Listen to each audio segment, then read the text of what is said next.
Mr. Prime Minister, Mr. Defense Minister, General, allow me to introduce myself. My name is François Rousseau. I'm in charge of an informal research group, which does not appear in your organization charts. Our president, to whom I personally and exclusively refer, thought it useful, if not necessary, that I clarify for you a certain number of issues. You think that as initiates you're better informed than most people. Allow me to doubt it. At this very moment, things are taking place. They are somehow serious enough for the informations and documents that I kept for you be revealed to you now. In a word, a manipulative operation unparalleled to this day on a planetary scale is being implemented and will be the final subject of my talk. As regards our era, everything in reality started just before World War II. Hitler had broken certain taboos, such as taking recourse to occultism and secret societies.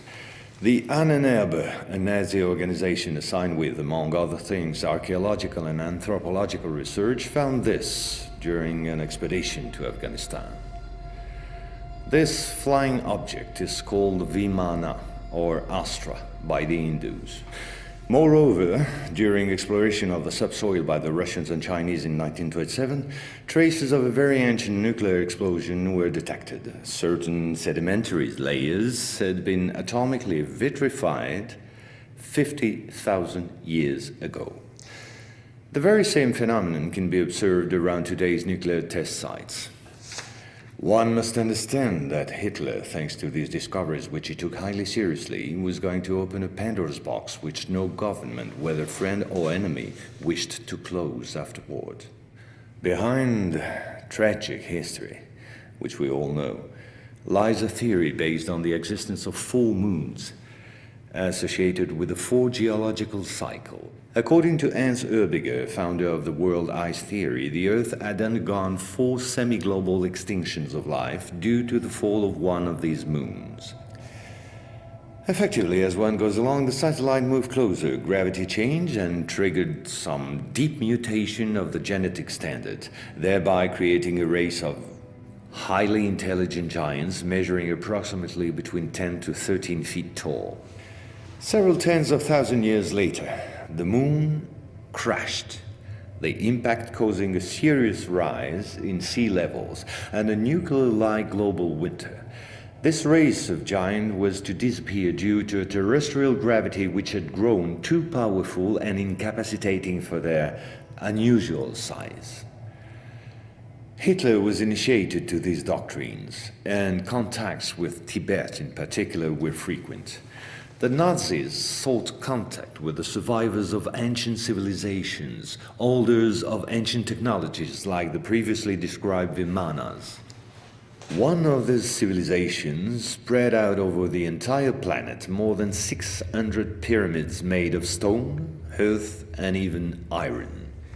These pyramids are almost all pointed in the same direction, all have the same proportion as number pi, and all situated in magnetotelluric nodes. The oldest are in Asia. 2 of them are submerged, one south of Japan at Okinawa, another south of Cuba. These 2 were built about 12,000 years ago. I began by this more archaeological reminder for this reason. Our civilization is the 4th of the cycle which I described previously. Yes, I know that might well hurt our pride. We're neither the first nor the last. One must understand that the study and understanding of several recovered prototypes were the absolute priority to ensure Nazis' domination over the skies. The Allies, in parallel, focused on mastering atom and creating the first nuclear bombs. These secret bases were the center of all research supervised by the Nazis. In one of these bases worked Victor Schauberger, father of the Nazis' UFOs. Schauberger headed the Vril Society in charge of anti-gravitational research.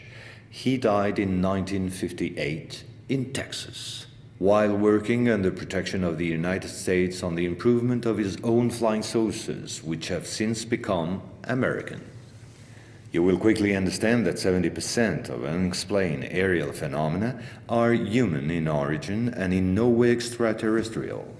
Once World War II was over and Nazi technology had been systematically plundered by both Americans and Russians, the first challenge was to carry on and even complete the Nazis' research in great secrecy. The program, called Project Rainbow, especially known for the Philadelphia experiment, was the immediate proof. Mathematician von Neumann, who collaborated with Albert Einstein and Nikola Tesla on behalf of the Navy, succeeded in accidentally teleporting a Cannon-class destroyer escort, the USS Eldridge. These photos, supplied by Morris K. Jessup before his suspicious death, are rare testimonies for this unique experiment. In the same time, the first Indo-Aryan technology prototype trials did not go by unnoticed. The military had come up with a more efficient parade than secrecy.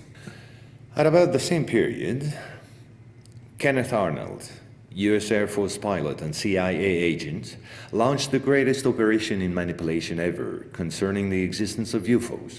Making people believe they didn't exist was not the right solution and clearly insufficient. Discrediting enemies and frightening the population by systematic misinformation proved far more efficient.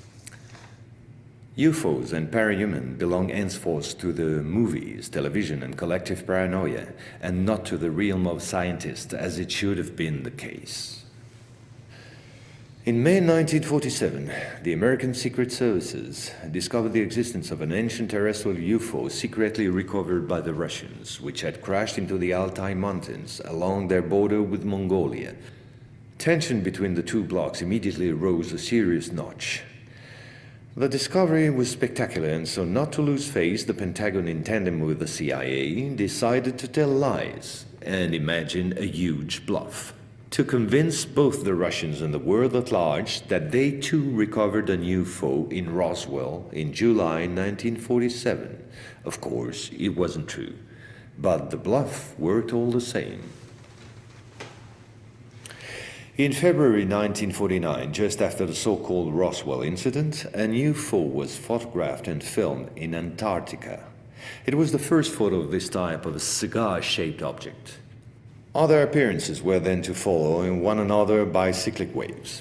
At the same moment, the Apollo program, headed by Werner von Braun, was in full swing, and Dr. Braun in no way favorably welcomed the demand for paranormal experiments, which nevertheless took place during certain Apollo missions.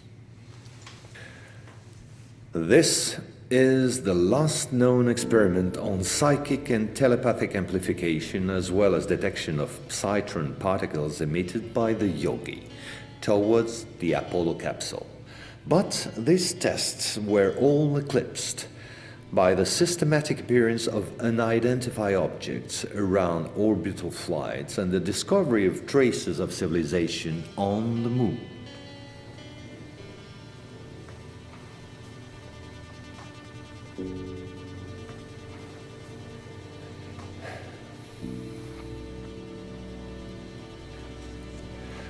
NASA had to face an avalanche of data and embarrassing proofs. The only solution was to put everything under the cloak of defense secret. In 1971, the Jason Directive set up a special retouching service whose purpose was to erase all signs of civilizations or ruins on the moon, especially in those photos intended for the general public and the press. If this account seemed somewhat long despite my efforts to simplify, it was absolutely necessary to get to the subject I mentioned previously. The plot known as the Orion conspiracy. Our research group is convinced that UFOs constructed by the Americans or the Russians will be used to support an hoax attack on the Earth of extraterrestrial origin. The media taking care of the rest, of course. The reason? Once the threat of international terrorism has dissipated, the war economies of the major powers, with the United States at the head of the pack, will need a new enemy in order to still prosper. war on Earth will be replaced by space war against an enemy from beyond. So then, gentlemen, I thank you. A complete report will be handed to you at the exit. As for me, I'll see you again soon for a second update on a quite different subject. Gentlemen.